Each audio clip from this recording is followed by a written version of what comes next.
বন্ধুরা মিলে রাস্তার পাশে খোলা মাঠে ক্রিকেট খেলছিলাম। তখন বিজয় বলল, সৌরভ, তুই তো দেখি ব্যাটিং করতে পারিস না, তুই বোলিং কর। আসলে সত্যি আমি তেমন ব্যাটিং করতে পারি না, তবুও বললাম আরেকটা বল কর, এটাই লাস্ট চান্স। ওকে, আশিক বল কর। দেখ, এবার আশিকের বলে একটা ছক্কা মারবই। দেখা যাবে। আশিক বল মারলো, আমি চোখ বুজে দিলাম একটা শট। চোখ খুলে দেখি সবাই আমার দিকে চেয়ে আছে। আমি কিছু বুঝলাম না, তাই আশিককে জিজ্ঞাসা করলাম, কি রে তোরা এইভাবে তাকিয়ে আছিস কেন? ভাই, আজকে তুই কি শট দিলি? আমার বল কেউ আজ পর্যন্ত টাচ করতে পারলো না, আর তুই ছক্কা মেরে দিলি। আসলে আজ পর্যন্ত আশিকের বলে কেউ 4 পর্যন্ত মারতে পারিনি। ভালো বোলিং করতে পারে আশিক, কিন্তু আজকে কিভাবে তার বল ছক্কা মারলাম নিজেও জানি না। ভাই, আমি নিজেও জানি না কিভাবে মারলাম তোর বল। চল বলটা নিয়ে আসি। বল কোথায় গিয়ে পড়েছে? ওই যে রাস্তার দিকে। চল। তারপর হাতে ক্রিকেট ব্যাটটা নিয়েই বল খুঁজতে গেলাম রাস্তার দিকে। গিয়ে দেখি একটা মেয়ে বলটা হাতে নিয়ে গাড়িতে হেলান দিয়ে দাঁড়িয়ে আছে। তারপর আমি আর আশিক মেয়েটার কাছে গেলাম, গিয়ে বললাম, এই যে ম্যাডাম, বলটা দেন। তাহলে এটা তোদের বল? জি, এটা আমাদের ক্রিকেট বল, এখন দেন। দিতে পারি, একটা শর্তে। কি শর্ত?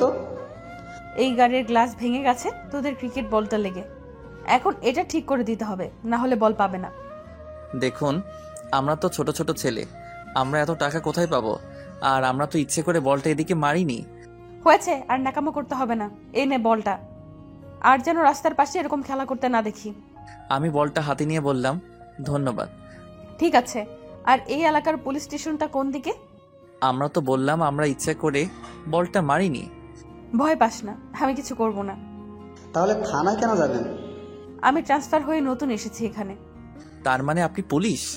সত্যি কথা বলবো, ছোটবেলা থেকে আমি পুলিশকে ভয় পাই। এখন বলো কোন দিকে থানা? সোজা গিয়ে ডান দিকে যাবেন, তারপর আবার সোজা যাবেন, পরে বাঁ দিকে গেলেই পেয়ে যাবেন আপনার থানা। এত ঘুরিয়ে পেঁচিয়ে রাস্তা আমি বুঝতে পারবো না, তার চেয়ে তুই আমার সাথে চল। আমি হুম আমি যেতে পারবো না, আমার কাজ আছে, অন্য কাউকে নিয়ে যান। গাড়িতে উঠো। আশিক আমার কানের কাছে মুখ এনে বলল, ম্যাডামের সাথে যা, না হলে পরে আমরা এখানে আর খেলতে পারবো না। কানে কি ফিসফিস করছিস? তাড়াতাড়ি গাড়িতে উঠো। আমিও আর কিছু বললাম না, চুপ করে থাকাটাই বুদ্ধিমানের কাজ। পুলিশদের বিশ্বাস নেই, কি না কি করে তাদের কথা না শুনলে, তাই চুপচাপ গাড়িতে উঠে পড়লাম। গাড়ি আপন গতিতে চলেছে, আমি মেয়েটার পাশে চুপচাপ বসে আছি, কোনো কথাই বলছি না। আর মেয়েটা গাড়ি ড্রাইভিং করছে।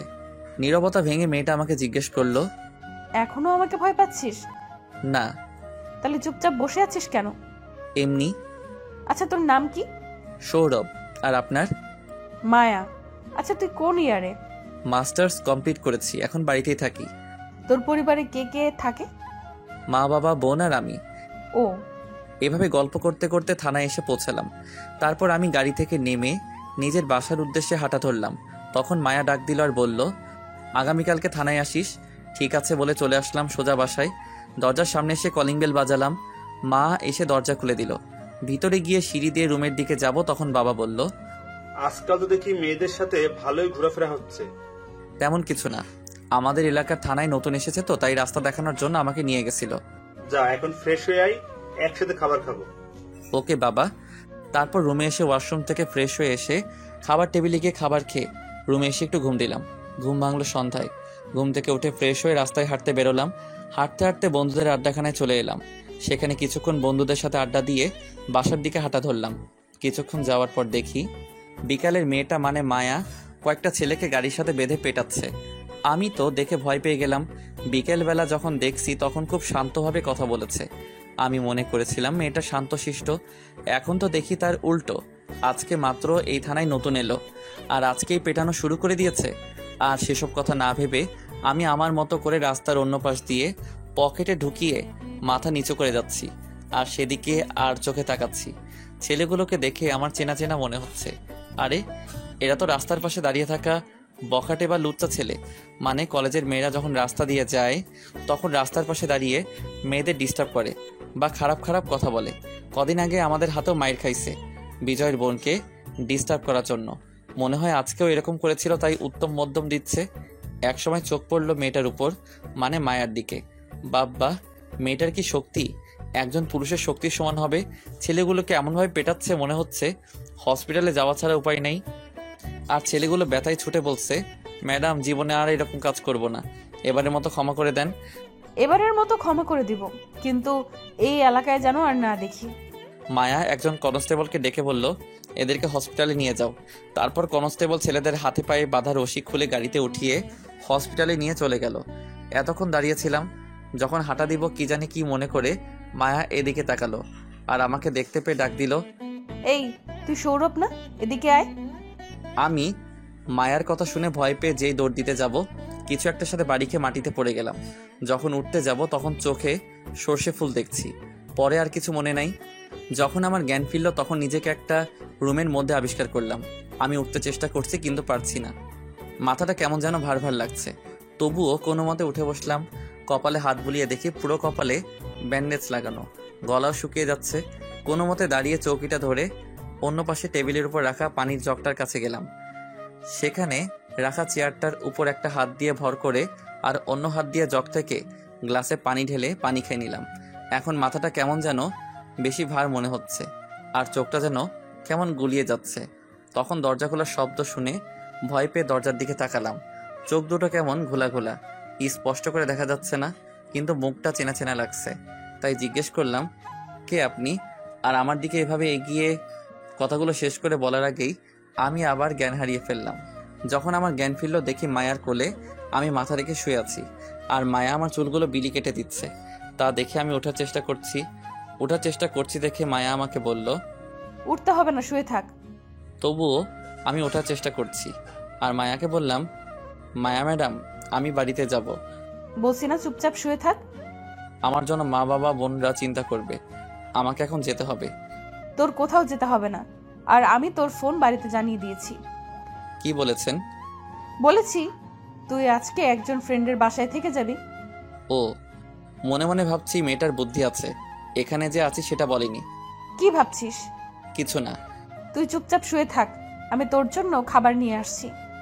মায়া আমাকে তার কোল থেকে তুলে একটা বালিশ টেনে বালিশের উপর আমার মাথাটা রেখে সে উঠে চলে গেল। কিছুক্ষণ পর প্লেটে খাবার নিয়ে এসে আমার পাশে বসে প্লেটটা টেবিলে রেখে আমাকে বলল, উঠো। আমি মায়ার কাঁধে হাত দিয়ে কোনো মতে শোয়া থেকে উঠে বসলাম। তারপর আমি মায়াকে বললাম, একটু পানি দিবেন? পানি দিয়ে তুই কি করবি? হাত ধোবো। তোর হাত ধুতে হবে না, আমি খাইয়ে দিচ্ছি। নিজের হাত ধুয়ে প্লেটটা হাতে নিতে নিতে, আমি নিজেই খেতে পারবো, আপনি গিয়ে খেয়ে নিন। চুপচাপ খেয়ে নে, আর আমি এখন তোর সাথেই খাবো। আমি আর কিছু বললাম না। মায়া আমার মুখে খাবার তুলে দিচ্ছে আর আমি খাচ্ছি, আর সাথে মায়াও খাচ্ছে। আমি মায়ার দিকে তাকিয়ে দেখি তার চুলগুলো সামনের দিকে চলে আসছে, হাত দিয়ে সরাতেও পারছে না। এক হাতে আমাকে খাবার খাওয়াচ্ছে আর অন্য হাতে প্লেট ধরে আছে। তাই আমি তার চুল কানে গুঁতে দিচ্ছি। তা দেখে মায়া একটা মুচকি হাসি দিল। খাওয়া দাওয়া শেষ করে আমাকে ওষুধ খাইয়ে শুয়ে দিল। আমি শুয়ে শুয়ে ভাবছি, মেয়েটা বাইরে থেকে দেখতে কঠোর হলেও মনটা ভীষণ ভালো। এসব ভাবতে ভাবতেই কখন যে ঘুমিয়ে পড়লাম। সকালে মুখে কিছু সুরসুরিতে ঘুমটা ভেঙে গেল।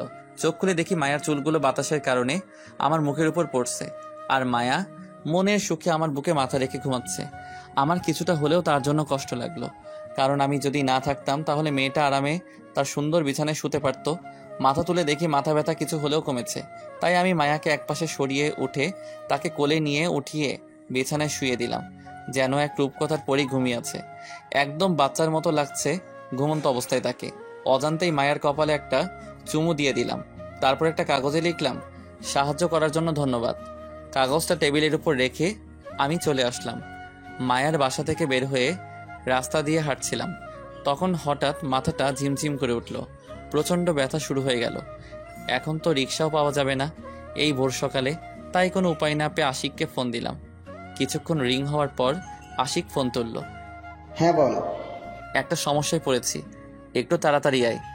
কি সমস্যা আর কোথায় তুই? আমি এই জায়গায় আছি। আমি আসছি, তুই 5 মিনিট অপেক্ষা কর। ফোন পকেটে রেখে দিয়ে সামনের একটা ইটের উপর বসে পড়লাম। মাথায় হাত দিয়ে খুব যন্ত্রণা করছে মাথাটা। কিছুক্ষণ অপেক্ষা করার পর আশিক বাইক নিয়ে হাজির। এসে জিজ্ঞাসা করলো, কি হয়েছে? আর তোর মাথায় ব্যান্ডেজ কেন? আগে আমাকে তোর বাসায় নিয়ে চল, তারপর তোকে সব বলছি। ওকে, আয় বাইকে উঠে পড়। আমি গিয়ে বাইকে উঠে পড়লাম। আশিক বাইক স্টার্ট দিল। তারপর চললাম আশিকের বাসায়। অন্যদিকে মায়ার ঘড়ির অ্যালার্মে ঘুম ভেঙে যায়। ঘুম থেকে নিজেকে বিছানায় দেখে চমকে যায় আর ভাবে, আমি তো গত রাতে মেঝেতে বসে চৌকিতে হেলান দিয়ে শুয়েছিলাম, তাহলে এখানে আমি কি করে এলাম? পরে আমার কথা মনে পড়তেই মায়ার দু চোখ আমাকে খুঁজতে লাগলো। এদিক ওদিক তাকিয়েও যখন আমাকে দেখলো না, তখন তার চোখ যায় টেবিলটার উপরে, আর সেখানে কাগজে বড় করে লেখা, সাহায্য করার জন্য ধন্যবাদ। লেখাটা পড়ে মায়া অজান্তেই ফিক করে একটা হাসি দেয় আর ভাবে, এই ভোরবেলায় ছেলেটা কি বাড়ি চলে গেছে? ছেলেটা মাথায় তো প্রচন্ড আঘাত পেয়েছে, তাহলে কিভাবে একা যাবে? মায়া মনে মনে ভাবে, আমি কেন ছেলেটার কথা ভাবছি? ধ্যাৎ। বলে মায়া বিছানা থেকে উঠে ওয়াশরুমে চলে যায়। ওয়াশরুম থেকে ফ্রেশ হয়ে এসে মায়া বিছানা ঠিক করতে যায়। যে চাদরটা তুলে ভাঁজ করতে যাবে, তখন একটা মানিব্যাগ চাদর থেকে ছিটকে এসে মেঝেতে পড়ে। মায়া কৌতূহল বশত চাদরটা রেখে মানিব্যাগটা তুলে দেখে ব্যাগে কিছু টাকা আর একটা ছিঁড়া ফটো। মায়া মানিব্যাগ থেকে ছিঁড়া ফটোটা বের করে দেখে বড় রকমের একটা টাসকি খায়, কারণ ফটোতে মায়ার ছোটবেলায় তার মনের মানুষের সাথে তোলা ফটোর অর্ধেক ফটো। মায়া তাড়াতাড়ি করে তার পার্স ব্যাগ থেকে তার কাছে থাকা এরকমই একটা অর্ধেক ছিঁড়া ফটো বের করে মানিব্যাগ থেকে পাওয়া ফটোর সাথে মিলিয়ে দেখে, আর সেটা মিলেও যায়। মায়া ভাবে, এই মানিব্যাগটা কার হতে পারে? নাকি সৌরভের? সৌরভকে জিজ্ঞেস করলেই বোঝা যাবে এই মানিব্যাগটা কার। মায়া আর কিছু না ভেবে ঘড়ির দিকে তাকিয়ে দেখে অফিসের সময় হয়ে গেছে, তাই তাড়াতাড়ি করে পুলিশের ইউনিফর্ম পরে থানার দিকে রওনা দেয়। এদিকে আমি আর আশিকের বাসায় পৌঁছালাম। আমি বাইক থেকে নেমে ভিতরে গিয়ে সোজা আশিকের রুমে গিয়ে তার বিছানায় শুয়ে পড়লাম, কারণ মাথাটা বেশি ব্যথা শুরু হচ্ছিল। আমাকে এভাবে শুয়ে পড়তে দেখে আশিক জিজ্ঞেস করলো, সৌরভ, তুই ঠিক আছিস তো, নাকি শরীর খারাপ করছে? আমি ঠিক আছি, মাথার ব্যথাটা প্রচণ্ডভাবে ব্যথা শুরু হয়েছে। ও, তাহলে তুই শুয়ে রেস্ট নে, আমি একটু বাজার থেকে ঘুরে আসি। আসলে আশিকের বাবা আশিক ছোট থাকতেই মারা যায়, আর তাদের ছোট একটা ব্যবসা আছে, সেটাকে তার মা দেখাশোনা করে, আর তার বড় ভাই দেশের বাইরে থাকে, তাই তাকে রোজ বাজার করতে হয়। আমার জন্য ব্যথার ওষুধ নিয়ে আসিস, টাকা নিয়ে যায়। এই বলে আমি পকেটে হাত দিয়ে দেখি পকেটের মানিব্যাগটা নেই, মনে হয় কোথাও পড়ে গেছে, না হলে মায়ার বাড়িতে ফেলে এসে পড়েছি। তাই আশিককে বললাম, দোস্ত, মানিব্যাগটা আনতে ভুলে গেছি, তুই একটু তোর টাকা দিয়ে কষ্ট করে ওষুধ এনে দে, আমি পরে তোর টাকা দিয়ে দিব। আরে আমি তো তোর জন্য ওষুধ আনতে যাচ্ছি, আর সেই সাথে বাজারটাও করে আসবো। ধন্যবাদ দোস্ত। ঠিক আছে, ফ্রেশ হয়ে নাস্তা খেয়ে নিস, টেবিলে রাখা আছে। ওকে। আশিক বাজারে চলে গেল। আমি আরও কিছুক্ষণ শুয়ে থাকলাম। যখন মাথার ব্যথাটা একটু কমলো, উঠে ওয়াশরুমে গিয়ে ফ্রেশ হয়ে এসে টেবিলে রাখা নাস্তাটা থেকে হালকা কিছু খেয়ে নিলাম। তারপর 2 গ্লাস পানি খেয়ে আবার বিছানায় গিয়ে শরীরটাকে একটু হেলিয়ে দিলাম। তখন হঠাৎ মনে পড়লো আমার মানিব্যাগের কথাটা। মানিব্যাগের কথাটা মনে হতেই চোখ দিয়ে কয়েক ফোঁটা জল গড়িয়ে পড়লো। তার কারণ আমার ছোটবেলার সেই ভালোবাসার মানুষের ফটো। এই একটাই ফটোর অর্ধেক ছিল আমার কাছে, আর অর্ধেকটা ভালোবাসার মানুষের কাছে। পাঠক ভাইরা, চলো ছোটবেলার সময় ফিরে যাই। যখন আমি ছোট ছিলাম তখন আমরা গ্রামে থাকতাম। সেখানেই মিলে আমার মনে রাজকন্যার দেখা। আমাদের গ্রামে একটা নতুন পরিবার নতুন এসেছে আমাদের বাড়ির পাশেই, আর ওই নতুন পরিবারই ছিল আমার মনের রাজকন্যা। তখন আমার বয়স 6 কি 7 হবে, আর আমার মনের রাজকন্যাটার 5 কি 6 বছর হবে। পাশের বাড়ির মেয়েটা প্রায় আমার সাথে খেলতে আসতো। মেয়েটা হঠাৎ একদিন এসে আমাকে বলে, আমি I love you. I love you too. তখন কি আর আই লাভ ইউ মানে বুঝতাম, তাই আমিও বলে দিয়েছিলাম। একদিন তো দুজন এক হয়ে একটা মেলা দেখতে চলে গিয়েছিলাম। জমানো টাকাটা নিয়ে সেখানে একজন কাকুকে দুজন হয়ে বললাম, কাকু কাকু, আমাদেরও ছবি তুলে দিবে? কেন নয়, তোমাদের মতো ছোট ছোট ছেলে মেয়েদের ছবি তুলতে আমার ভালোই লাগে।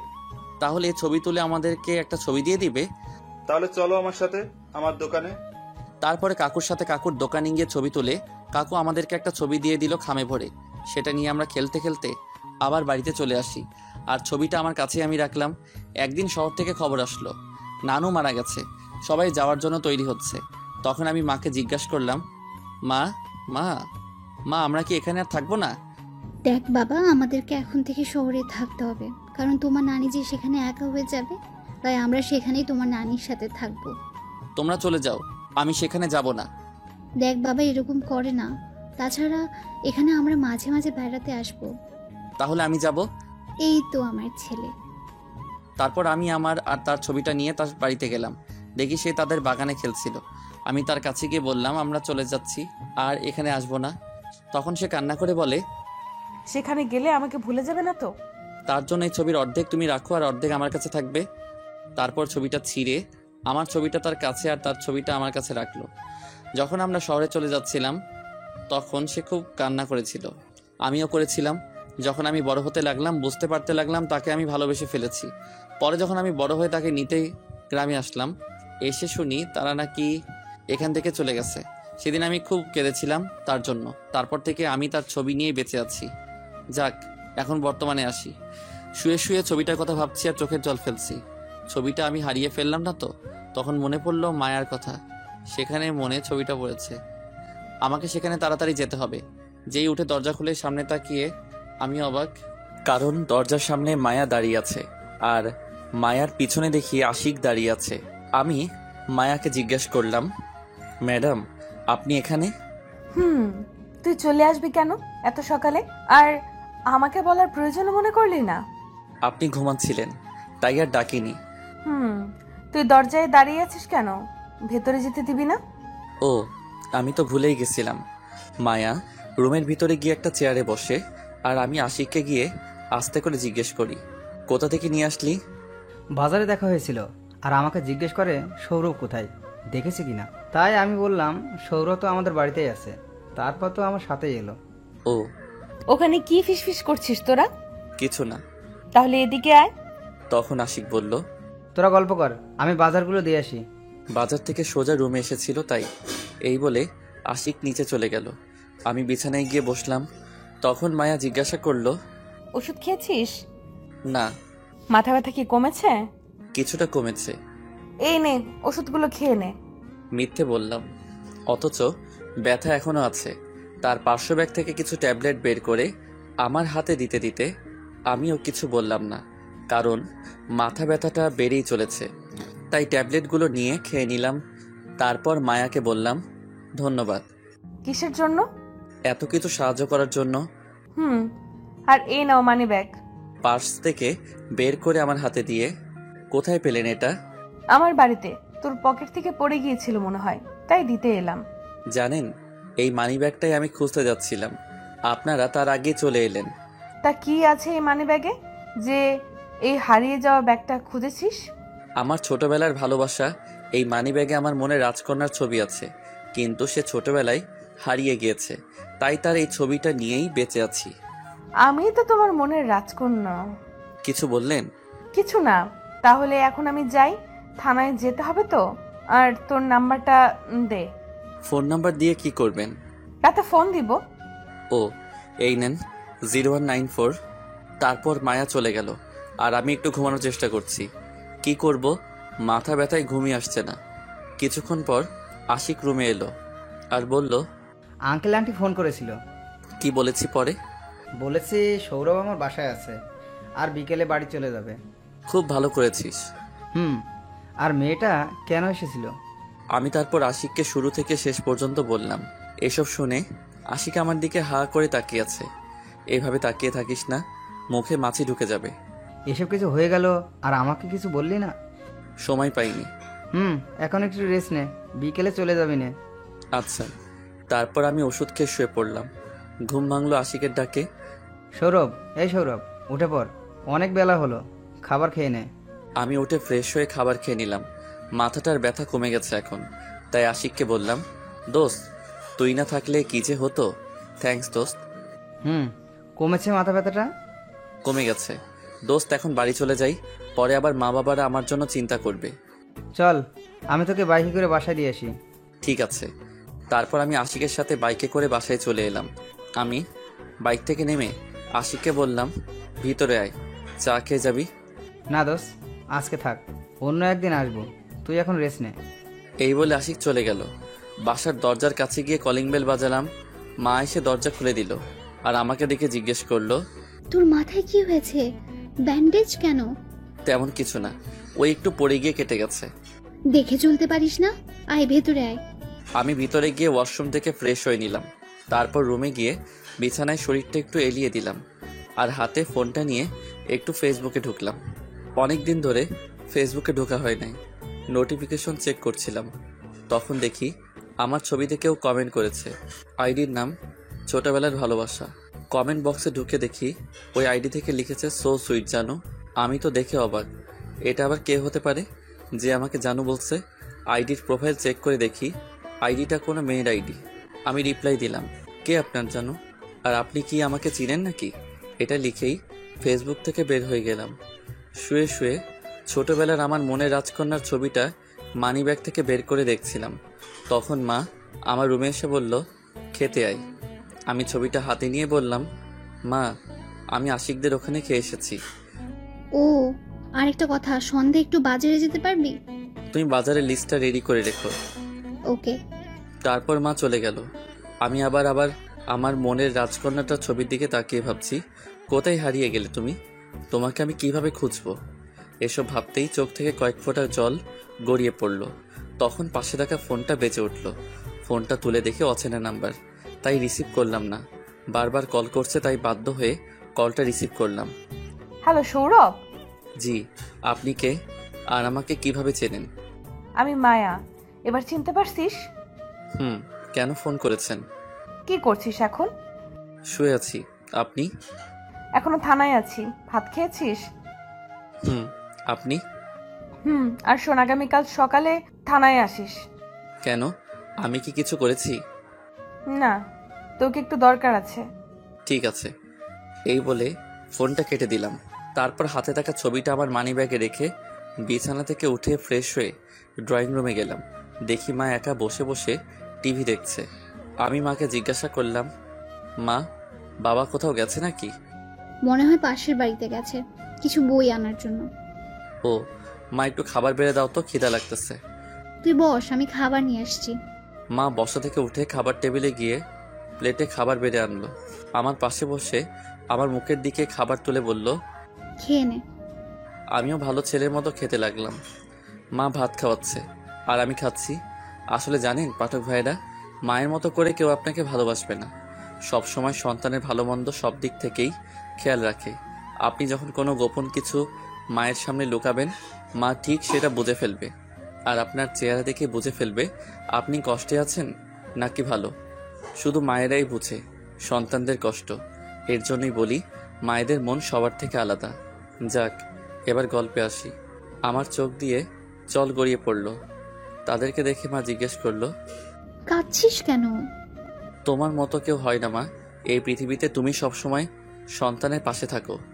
এই জন্য আবার কাঁদতে হয়? হুম। এখন ছাড়, খাবারটা খেয়ে নে। তারপর খাওয়া শেষ করে মাকে বললাম, দাও লিস্টটা, বাজারে যাব। মা বাজারের লিস্টটা ও টাকা দিল। সেটা নিয়ে আমি বাজারে গেলাম। বাজারে গিয়ে লিস্টে যা কিছু ছিল সব নিয়ে নিলাম। বাজার থেকে যখন ফিরছিলাম তখন পিছন থেকে কেউ ডাকছিল, তাই পিছনে ঘুরে দেখি দিয়া। একই সাথে কলেজে পড়েছিলাম, সেই থেকে আমাকে চিনে। দিয়া আমার কাছে এসে জিজ্ঞাসা করলো, কেমন আছিস সৌরভ? এই তো ভালোই, তুই? ভালো। কোথায় গিয়েছিলি, বাজারে নাকি? তোর অবস্থা কি? কোনো চাকরি টাকরি পেয়েছিস? না, এখনো পাইনি। তুই? না, চলো হাঁটতে হাঁটতে কথা বলি। চল। তারপর দুজন গল্প করতে করতে হাঁটছি। কিছু দূর যাওয়ার পর সামনে তাকিয়ে দেখি মায়া জিপ গাড়ি নিয়ে দাঁড়িয়ে আছে। তাকে দেখে আমি তো ভয় শেষ। আসলে পুলিশরা সন্ধ্যায় বা যে কোনো সময় একটা ছেলে একটা মেয়ে রাস্তায় দেখলেই ভাবে ছেলেরা মেয়েদের ডিস্টার্ব করছে। আমি দিয়াকে বললাম, তাহলে আজ যাই, পরে আবার দেখা হলে জমি আড্ডা দিব। এখন তাড়াতাড়ি যেতে হবে, মা আমার জন্য অপেক্ষা করছে, মনে হয় রান্না করার জন্য। ঠিক আছে, বাই, আবার দেখা হবে। দিয়ার কাছ থেকে বিদায় নিয়ে বাড়ির উদ্দেশ্যে রওনা দিলাম। এদিক ওদিক না তাকিয়ে সোজা হাঁটা শুরু করলাম, মাথা নিচু করে। কিছু দূর যাওয়ার পর কিছু একটার সাথে ধাক্কা খেলাম। মাথা তুলে সামনে তাকিয়ে অবাক, সামনে মায়া দাঁড়িয়ে আছে। মনে হয় মায়ার সাথে ধাক্কা খেয়েছি। মায়া আমার দিকে রাগী চোখে তাকিয়ে আছে। সেটা দেখে আমি আরো ভয় পেয়ে গেলাম, কারণ যেভাবে তাকিয়ে আছে যেন কাঁচাই চিবিয়ে খেয়ে ফেলবে। তখন আমি সরি বলে পাশ কাটিয়ে আসছিলাম, তখন মায়া আমার হাতটা ধরে ফেলল। আমি তো ভয় শেষ, কি না কি করে। পুলিশদেরকে আমার একদম বিশ্বাস নেই। তখন মায়া জিজ্ঞেস করলো, মেয়েটা কে? তখন আমি বললাম, আমার কলেজ লাইফের ফ্রেন্ড। ও, আর একটা কথা বলি, মনে রেখো, আর কোনো মেয়ের সাথে কথা বলতে যেন না দেখি। কেন? মেয়েদের সাথে কথা বললে কি হবে? আর তাছাড়া আপনিও তো একটা মেয়ে। আমি ছাড়া অন্য মেয়ের সাথে কথা বলবি না, ঠিক আছে? আর যদি দেখি তাহলে একেবারে লকআপে ভরে দিব। কেন? আমার ইচ্ছা। ও, এখন সরেন, বাড়িতে যেতে হবে। আয়, আমি তোকে গাড়িতে করে বাসায় পৌঁছে দিয়ে আসি। আমি যেতে পারবো। বেশি কথা বলিস কেন? গাড়িতে ওঠ। যেতে চাইছিলাম না, মায়ার জোরাজোরিতে যেতে হলো। তারপর গাড়িতে উঠে পড়লাম। গাড়ি গতিতে চলছে, আমি চুপ করে বসে আছি। নীরবতা ভেঙে মায়া বলল, আচ্ছা সৌরভ, তোর কি কোনো গার্লফ্রেন্ড আছে? নেই, তবে ছোটবেলায় ছিল একজন, হারিয়ে ফেলেছি তাকে। তাই আর এই প্রেম ভালোবাসায় জড়াইনি। কেন? কারণ সে যদি আবার ফিরে আসে, যদি সে ফিরে না আসে? তাহলে এইভাবেই একা কাটিয়ে দিব বাকিটা জীবন। আর আমার বিশ্বাস সে ফিরে আসবে। ও, গাড়ি থামান, বাসায় এসে গেছি। আসলে কখন যে বাসার সামনে চলে আসলাম নিজেই বুঝিনি। এটা তোদের বাসা? চলেন, চা খেয়ে যাবেন। না, আজকে থাক, পরে একদিন আসবো। এই বলে আমি বাসার ভিতরে চলে যাচ্ছিলাম, তখন আবার মায়া ডাক দিয়ে বলল, আগামীকাল রেডি থেকো, ঘুরতে যাব। ঠিক আছে। তারপর আমি ভিতরে চলে গেলাম, গিয়ে মায়ের কাছে বাজারটা দিয়ে ওয়াশরুমে গিয়ে ফ্রেশ হয়ে নিলাম। রুমে এসে ফোন হাতে নিয়ে একটু ফেসবুকে ঢুকলাম। কিছুক্ষণ নিউজ ফিডে স্ট্যাটাস দেখার পর একটা মেসেজ আসলো ছোটবেলার ভালোবাসা নামের আইডি থেকে। আমি মেসেজটা চেক করে দেখি, লিখেছে, কি করছো জান? মেসেজটা পড়ে তো আমি অবাক, কারণ এসব মেসেজ তো আমাকে কেউ দিবে না। তাই আমি রিপ্লাই দিলাম, কে আপনি, আর আমাকে জান টান এসব কি বলছেন? তখন আবার মেসেজ আসলো, রিপ্লাই দিল, তুমি আমার জান, বুঝলে? আর আমাকে তুমি চিনবা না, বুঝছো? আমি মেসেজটা সিন করে আর রিপ্লাই দিলাম না। রিপ্লাই দিলেই যত জান টান বাবু সোনা তামা লোহা ইত্যাদি বলবে, তার চেয়ে বরং রিপ্লাই না দিলেই ভালো। তারপর ফেসবুক থেকে বের হলাম, কিছুই ভালো লাগছে না। যা বিজয়কে ফোন দিয়ে দেখি। বিজয়কে ফোন দিলাম, রিং হওয়ার কিছুক্ষণ পর রিসিভ করলো। কি করছিস? এই তো এখন মাত্র খাবার খেয়ে আসলাম। তুই কি করছিস? এই তো শুয়ে আছি।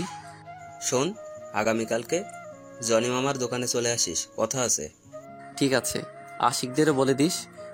ওকে, গুড নাইট। To you. ফোনটা রেখে একটা রবীন্দ্রনাথের গল্পের বই পড়ছিলাম। মা এসে খাওয়ার জন্য ডেকে গেল। আমি বিছানা থেকে উঠে ডাইনিং টেবিলে গেলাম, দেখি আজকে পোলাও করেছে। আহা কি শান্তি, আজকে পেট ভরে খাবো। এই যে পাঠকরা, আমাকে পেটুক ভাববেন না, খেতে চাইলে চলে আসেন। ও, আপনারা তো আমার বাসার ঠিকানা জানেন না। ঠিক আছে, কোনো ব্যাপার না, এখন তো ডিজিটাল যুগ, আমি আপনাদের জন্য বিকাশে পাঠিয়ে দিব, কেমন? আম্মু, আজকে পোলাও রান্না করেছো? সাথে গরুর মাংস। মা, আমার তো গন্ধগুলো শুকেই জিভে জল চলে আসছে, তাড়াতাড়ি দাও। দেখ পাগল ছেলের কারবার, হাত ধুয়ে নে, আমি খাবার বেড়ে দিচ্ছি। আমি হাত ধুয়ে নিলাম। আমি মাকে জিজ্ঞেস করলাম, মা, বাবা কোথায়? আজকে একসাথে খাবো। তখন বোন সাথে ছিল আর বলল, ওয়াশরুমে গেছে, চলে আসবে এক্ষুনি। বলতে না বলতেই বাবা হাজির। তখন বাবা বলল, কি কথা হচ্ছে শুনি মাসেলের? কিছু না। মা খাবার বেড়ে দিল, সবাই মিলে খাচ্ছি। একসময় বাবা বলল, সৌরভের মা, আজকে রান্নাটা কিন্তু একদম টেস্টি হয়েছে। কি বলিস সৌরভ? মা আজকে যা রেঁধেছে না, কি বলবো, তোমার রান্নার তুলনা হয় না। হয়েছে হয়েছে, আর পাম দিতে হবে না, চুপচাপ খেয়ে নে। আজকে যদি এখানে নিঝুম থাকতো তাহলে আরো ভালো হতো। ও, আপনাদের তো বলাই হয়নি আমার বোনের নাম। কোনো ব্যাপার নয়, এখন বলছি। বোনের নাম নিঝুম, হোস্টেলে থাকে, ছোট থেকেই হোস্টেলে থাকে। আমি মাসে মাসেই যাই তাকে দেখতে, সেও আসে যখন কলেজ ছুটি হয়। প্রতিদিনই ফোন করে। খুব মজা হতো। হ্যাঁ, কেমন আছে, ঠিকমতো খায় কিনা কে জানে। মা তুমি চিন্তা করো না তো, নিঝুম ঠিকই আছে। তাছাড়া আর কয়েকদিন পরই তো তাদের কলেজ ছুটি হবে। ও, তার ছুটি হলে তাকে নিয়ে আসিস, কতদিন ধরে দেখি না। কলেজ ছুটি হলে সৌরভ নিয়ে আসবো নে, এখন খাও তো। ঠিক আছে মা, মাংসের ঝোলটা একটু দাও তো। প্লেটটা এদিকে দে, তোমারও কি কিছু লাগবে? পোলাওটা একটু দাও। এই নাও। তারপর খাওয়া দাওয়া শেষ করলাম।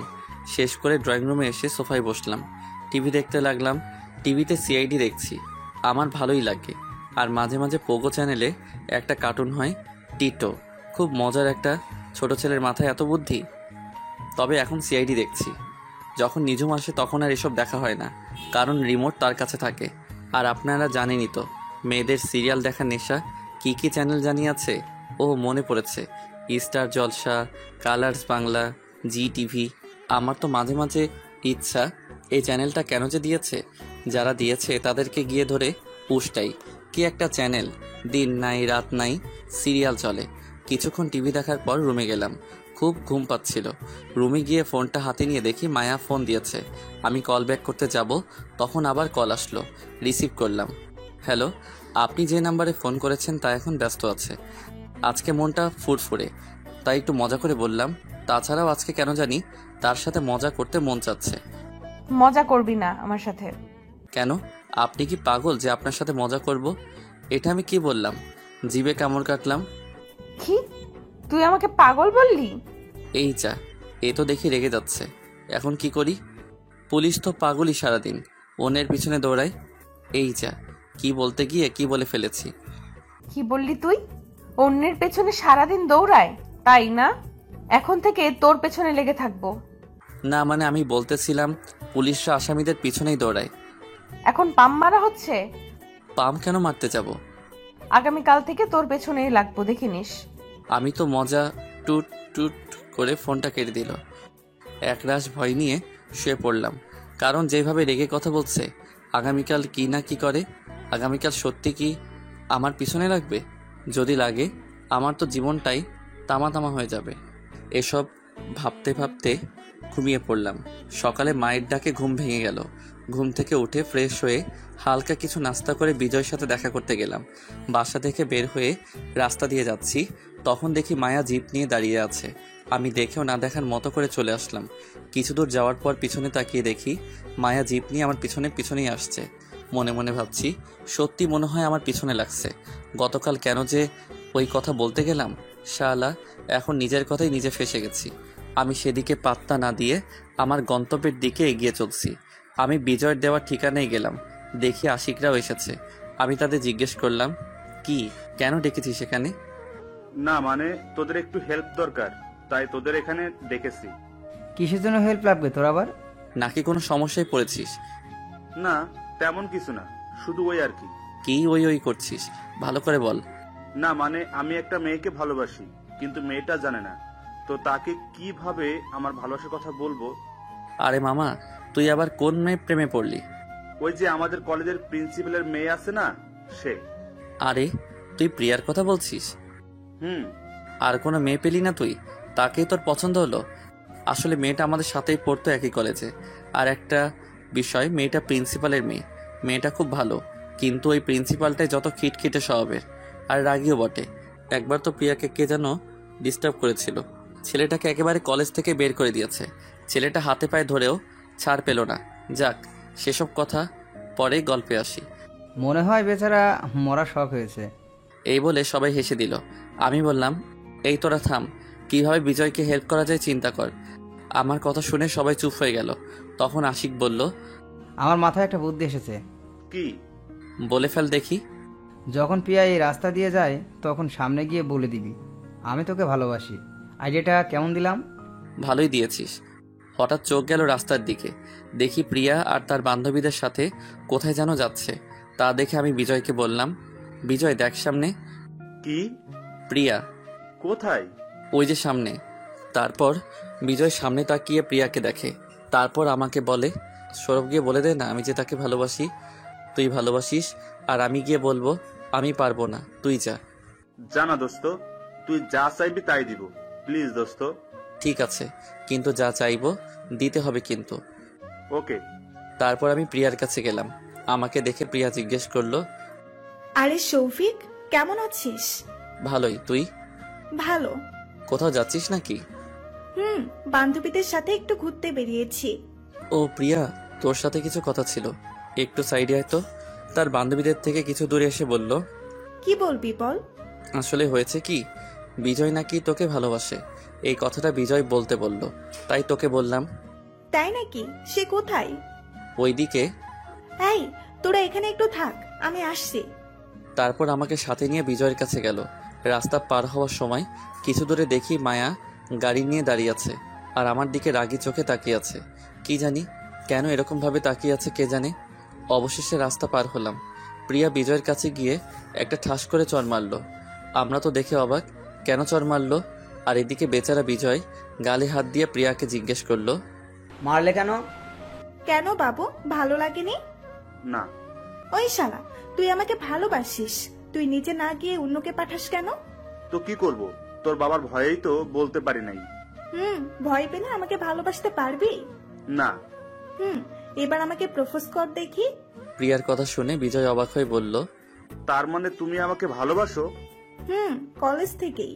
তাহলে বলনি কেন? হারানোর ভয়ে বলিনি, যদি তুমি না বলে দিতে। তাই? এবার আমাকে প্রপোজ করো।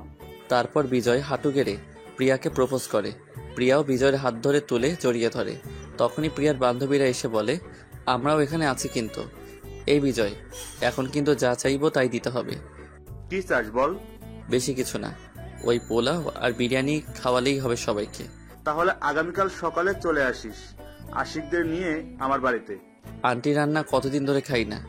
ঠিক বলেছিস। তখন প্রিয়ার এক বান্ধবী এসে বলল, হ্যালো, হাই, আমি নীলা। আমি সৌরভ। আচ্ছা, আপনার কি কোনো গার্লফ্রেন্ড আছে? নেই। তাহলে তো আমারও হয়েই গেল। মানে এখন আমি আপনার সাথে প্রেম করব, তাই। কি সব বলছেন? আপনার মাথা ঠিক আছে? একদম ঠিক আছে। নীলার সাথে কথা বলছিলাম। তখন প্রিয়া বলল, চলো সবাই, আজকে তোদের জন্য ফুচকা খাওয়াবো। তারপর সবাই চলে গেল ফুচকার দোকানে। আমি তারপর নীলাকে কিছু বলিনি। তখন আমি রাস্তার ওপাশে তাকিয়ে দেখি মায়া দাঁড়িয়ে আছে। তা দেখে তাদেরকে বললাম, তোরা যা, আমার কাজ আছে একটু। তোর আবার এ সময় কি কাজ? আমি আশিকের কানের কাছে গিয়ে বললাম, রাস্তার ওপাশে দেখ কে আছে। আশিক আমার কথা শুনে তাকিয়ে দেখে মায়া পুলিশ ড্রেসে দাঁড়িয়ে আছে। পরে আশিক জিজ্ঞেস করে, মেয়েটা কি পুলিশ? আর সকাল থেকে আমাকে ফলো করেছে। এই, তুই কাউকে বলিসনি তো আবার? আরে না। তাহলে তোর পিছনে লেগে আছে কেন সকাল থেকে? তারপর আমি গতকাল রাতের ঘটনাটা বললাম। তা শুনে আশিক বলল, তোকে মনে হয় ম্যাডাম ভালোবেসে ফেলেছে। আমাকে? তা নয় তো কি, যেভাবে তোর পিছনে লাগছে তা দেখে তো আমার তাই মনে হয়। যা গিয়ে জিজ্ঞেস কর কি জন্য এখানে এসেছে। ঠিক আছে, তোরা যেতে থাক তাহলে। ওকে। তাদেরকে পাঠিয়ে দিয়ে আমি মায়ার কাছে গেলাম। গিয়ে জিজ্ঞেস করলাম, এই যে আপনি আমার পিছনে লাগছেন কেন?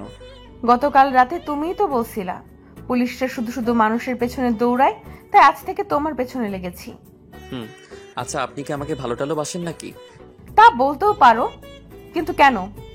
না মানে আপনি তুই থেকে তুমিতে চলে গেলেন তাই। আর শুনেন, আমি কিন্তু আপনাকে ভালোবাসতে পারবো না। কেন? কারণ আমার ছোটবেলার ভালোবাসা এখনো আছে। হারিয়ে গেলেও আমার বিশ্বাস সে ফিরে আসবে। তোমার সামনেই তো দাঁড়িয়ে আছে। কিছু বললেন? না, কিছু না। ও, তাহলে এখন যাই। এই বলে চলে যাচ্ছিলাম।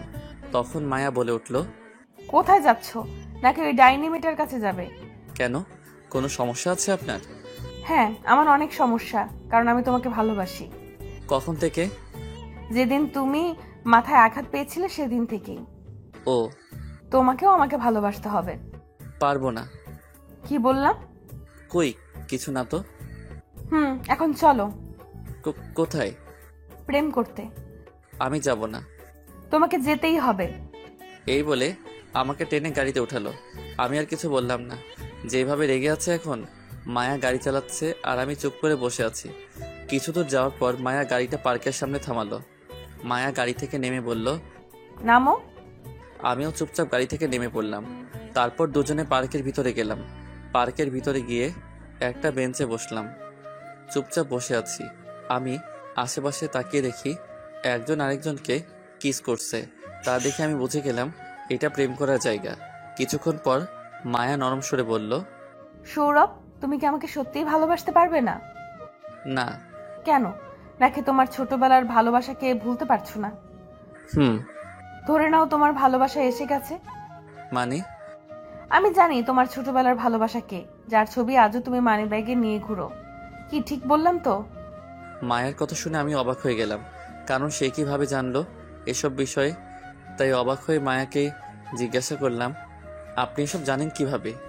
তাছাড়া তোমার ছোটবেলার সবকিছুই আমি জানি। মানে তুমি ছোটবেলার একটা মেয়েকে খুব ভালোবাসো, তার জন্য এতদিন ধরে অপেক্ষা করছো। তা আপনি কি করে জানলেন? কারণ মেয়েটা আমার বাড়িতেই আছে।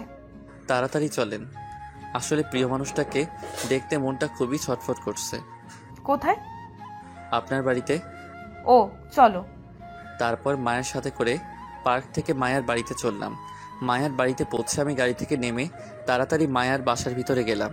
আমার এরকম করা দেখে মায়া জিজ্ঞাসা করলো, তুমি এমন করছো কেন? কারণ তাকে অনেকদিন পর দেখবো তো, তাই। আর তর্স হচ্ছে না। কোথায় সে? তোমার পাশেই তো দাঁড়িয়ে আছে। আমি মায়াকে আবার জিজ্ঞেস করলাম, কোথায় সে? আছে। তারপর মায়া তার ঘরের দরজা খুলে, আর আমি ভিতরে গিয়ে কাউকে দেখতে না পেয়ে মায়াকে জিজ্ঞাসা করি, ঘরে তো কেউ নেই, কোথায় আছে সে? কেন, আমি তো আছি। মানে আমি তোমার ভালোবাসা। আপনি? আমি। কেন বিশ্বাস হচ্ছে না? না। তাহলে তোমার মানিব্যাগটা দাও। কেন? দিতে বলছি, দাও। আমিও আর কিছু বললাম না, পকেট থেকে বের করে দিয়ে দিলাম। মায়া মানিব্যাগটা নিয়ে ব্যাগ থেকে সেই ছবিটা বের করলো। তা দেখে আমি বললাম, এটা আমাকে দিয়ে দিন। মায়া চুপ করে আছে। মায়া তার পার্স থেকে আরেকটা ছবি বের করে, সেটা দেখে তো আমি চমকে যাই, কারণ আমার কাছে যে ছিঁড়া ছবিটা ছিল সেটা তার অর্ধেক। আমি মায়াকে জিজ্ঞাসা করলাম, এই ছবিটা আপনি কোথায় পেয়েছেন? ছোটবেলা থেকেই আমার কাছে ছিল। আর এই ছবিটা তুমি কোথায় পেয়েছো? আমার মানিব্যাগে যে ছবিটা ছিল সেটা দেখিয়ে। কেন? আর এই ছবিতে আমার ছোটবেলার ছবি?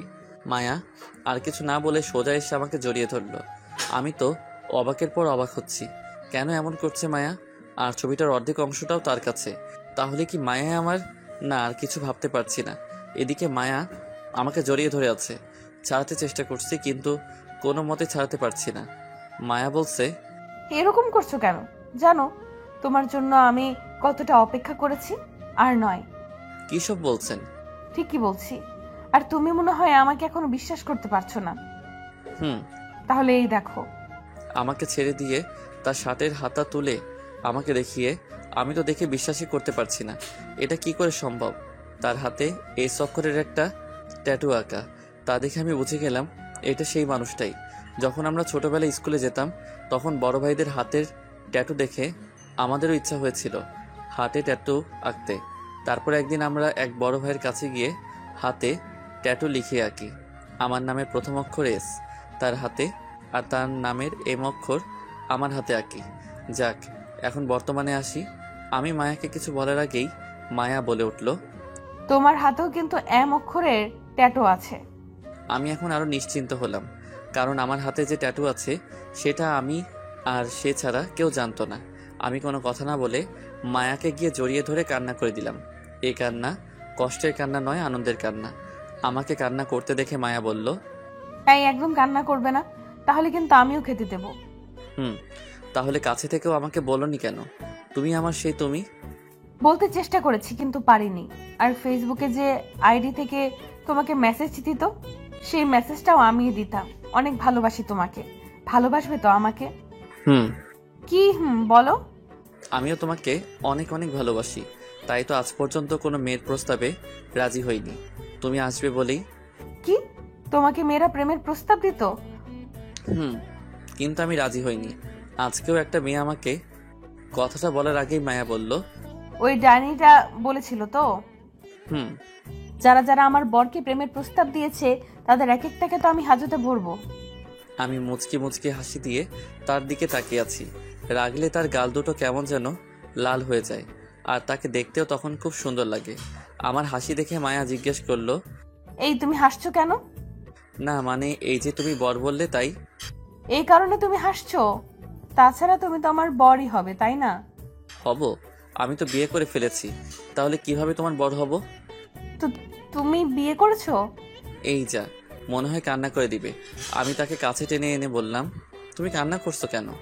মায়া নিজেকে ছাড়াতে ছাড়াতে বলল, ছাড় আমাকে, ছাড়। তুমি এখন অন্য কারো। আমি আর কিছু না বলে দুহাত দিয়ে মায়াকে জড়িয়ে ধরে তার গোলাপি মিষ্টি ঠোঁটে আমার ঠোঁট ডুবিয়ে দিলাম। আহা, সে কি ফিলিংস বলে বোঝাতে পারবো না।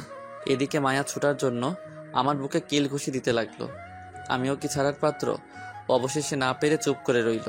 প্রায় 10 মিনিট পর ছেড়ে দিলাম। দুজনেই হাঁপাচ্ছি। এক পর্যায়ে মায়া বলল, তুমি এটা কি করলে? কই কি করছি? তুমি আমাকে কিস করলে। হবু বউকে কিস করবো না তো কাকে করবো শুনি? কে তোমার বউ?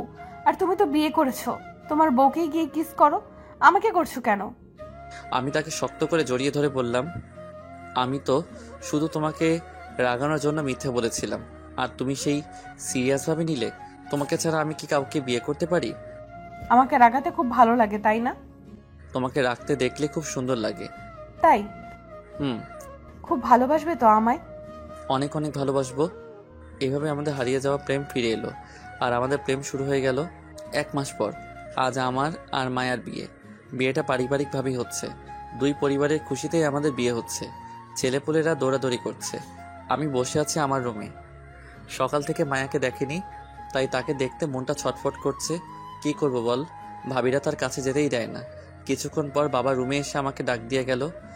স্টেজে যেতে কাজী নাকি এসে গেছে। আমি রুম থেকে বের হয়ে স্টেজে গিয়ে বসলাম। একা একা বসে আছি। শালার বন্ধুগুলোকে দেখি বসে ময়দা মাখা সুন্দরী মেয়ে দেখছে। আমার বউকে আবার বলিনি, কিন্তু আমার বউ যথেষ্ট সুন্দরী আছে, ময়দা মাখার দরকারই নেই। এই কথা পাঠক ভাইয়েরা আমার বউকে বলবেন না আবার। কিছুক্ষণ পর মায়াকে আমার পাশে বসিয়ে দিল, আর কাজী বিয়ের কাজটা শুরু করে দিল। অবশেষে বিয়ের কাজ সম্পূর্ণ হলো। এখন প্রায় রাত 10টা বাজে, আর আমি বাথরুমের দরজার সামনে দাঁড়িয়ে আছি। আমাকে দরজার সামনে দাঁড়িয়ে থাকতে দেখে ভাবিরা জোর করে আমাকে রুমের ভিতরে ঢুকিয়ে দিয়ে দরজাটা বাইরে থেকে বন্ধ করে দিল। রুমের ভিতরে গিয়ে বিছানার কাছে গেলাম। দেখি মায়া ইয়া বড় লম্বা ঘোমটা দিয়ে বসে আছে। আমি ঘোমটা তুলে তাকে দেখে আবার ক্রাশ খাইলাম আর কি। তারপর মায়াকে বললাম, চলো বাসর করি আমরা। আমার এই কথাটা হঠাৎ বলাতে মায়া চমকে উঠে বলল, সবার সামনে? কেউ তো নেই। নেই মানে? তোমার পাঠকরা তো দেখছে, তাদের সামনে আমার লজ্জা করে না বুঝি? ওরে আমার লজ্জাপতি বউরে।